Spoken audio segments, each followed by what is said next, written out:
the journey to real magic begins in your mind. The main tool you need to create miracles is not a magic wand, but a new connection with your inner intelligence. In this session, Wayne has a brief outline of the 7 beliefs you must embrace if you want to live magically. And the first one of these beliefs is that there is an invisible but yet a knowable life force within you. You've got to cultivate an awareness of this invisible life force, this divine, exquisite, organizing intelligence that takes the limited number of minerals that are in the world, the stuff, the raw material of nature, and organizes it in such a way so that some things come out to be snails, and some things come out to be human beings, and some things come out to be rocks and granite, and some things come out to be planets and galaxies, and that the organizing intelligence that does it is the key. It is not the minerals or the physicalness that is what is significant. And what is significant here is that you have showed up as a human form. The organizing intelligence has taken the minerals, the raw stuff of nature, and created a physical form. But within that physical form is that organizing intelligence. You couldn't be listening to these tapes if it wasn't. That's where you first and foremost want to make contact. Secondly, your thoughts, this invisible intelligence, are something that you control, and they originate with you. So you are the origin of what you choose to think about. That is the beauty of higher awareness. That is the beauty of being a human being. As a human being, you can think what you want to think. You can do what you wish with this organizing intelligence within the parameters of the body that you showed up in. You have the capacity to leave that body. You have the capacity to make that body into as healthy a specimen as you want it to be, and as wealthy a specimen as you want it to be. But most of all, it's important to understand what Emerson said. The ancestor to every action in the physical world is a thought. The ancestor to your listening to this tape right now is a thought. I think I'll turn this tape on. I think I'll listen to this side of this tape today. You have to have that thought first. That thought originates with you, so that invisible intelligence that is within you, that created you, that is the wisdom that allows you to be. See, when you believe in yourself, when you trust in yourself, you trust in the wisdom that created you. That wisdom that created you, that divine intelligence, is within you, and yet you have the capacity to choose how to use it or how to access it. Those who manifest miracles and experience miracles in their life know that they have the power to make it happen. I remember doing the Oprah Winfrey Show. And I knew Oprah a long time ago when she used to be a talk show hostess in Baltimore. And I got to know her well. She's a wonderful, beautiful, spiritual soul, really. And I was really thrilled to see her success. And when she went to Chicago and then went national and became syndicated, it became one of the best-known personalities in the country. And when she got up there, and after a couple of years of her great success, I got a phone call from them one day, and they said, would you come on and do the show? And I said, sure, I'd be happy to. And I flew up to Chicago, and Oprah was in the green room, and she was coming to greet the guests. And, of course, we hadn't seen each other in a while, but we knew each other quite well. We were very fond of each other. And she came up to me, and I said, Oprah, congratulations on all your great success. And she said, thanks. I created it. Those were her exact words to me. I created it. And she wasn't being snippy, and she wasn't saying there weren't other people who helped me. She was saying the thought to have this originated with me.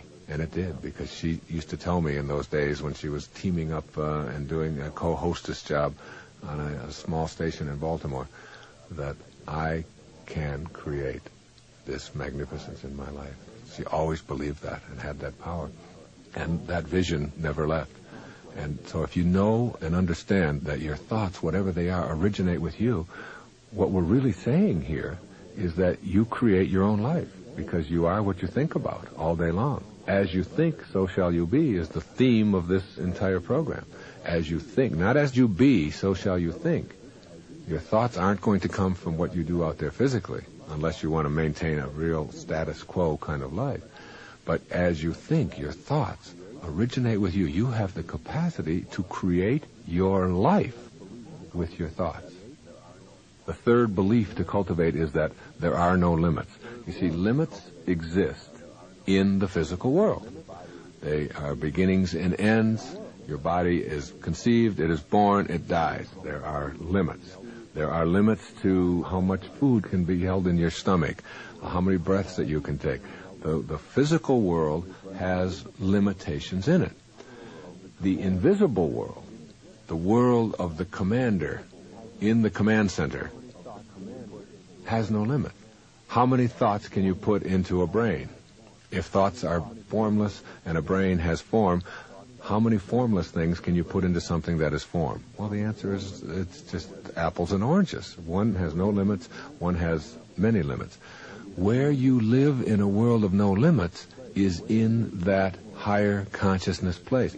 In your dream, for example, when you enter into this world, you can go backwards and forwards. Whereas in the physical world, you think that you can't go back in and be 20 again if you're 50 years old. You can't do that. Whereas in your mind, you have the capacity to do that.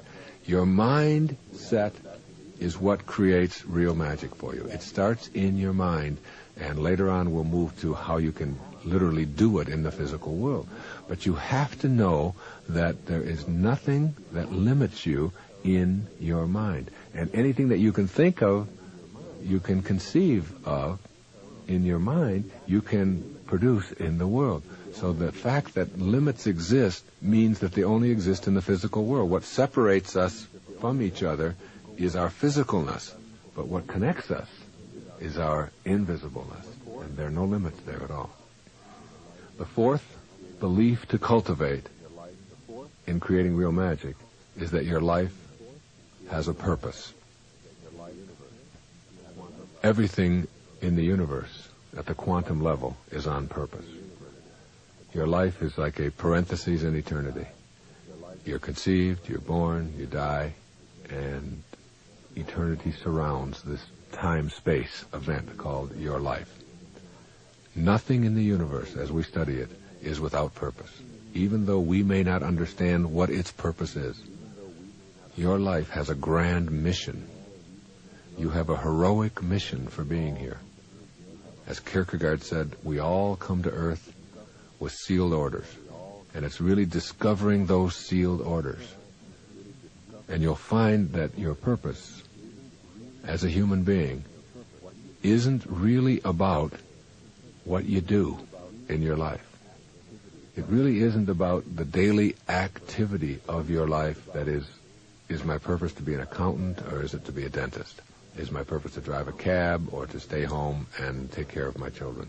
Is my purpose to write a book, or is it to what? It isn't really about that. Your purpose will be defined for you as you detach yourself from these concerns with outcome and shift to how may I serve. You see, you can't get anything while you're here. You can't own anything. You can't have anything while you're here. So the only thing you can do with this life, since you can't take anything with you, you can't collect anything, you can't own anything, the only thing you can do with this life is give it away. You show up in a little body, you leave in a body, and you take nothing with you. The measure of your life will be not in what you accumulate, but in what you give away. And when you get your life on purpose, you'll find that your purpose is about giving. It's about giving, loving, and sharing. That's the fabric of the universe. Harmony, ease, not dis-ease. Within every cell is that organizing intelligence that is at ease. You will discover your grand purpose as you shift from what's in it for me to how may I serve and assist others. And when you get to that point, it won't matter what you do.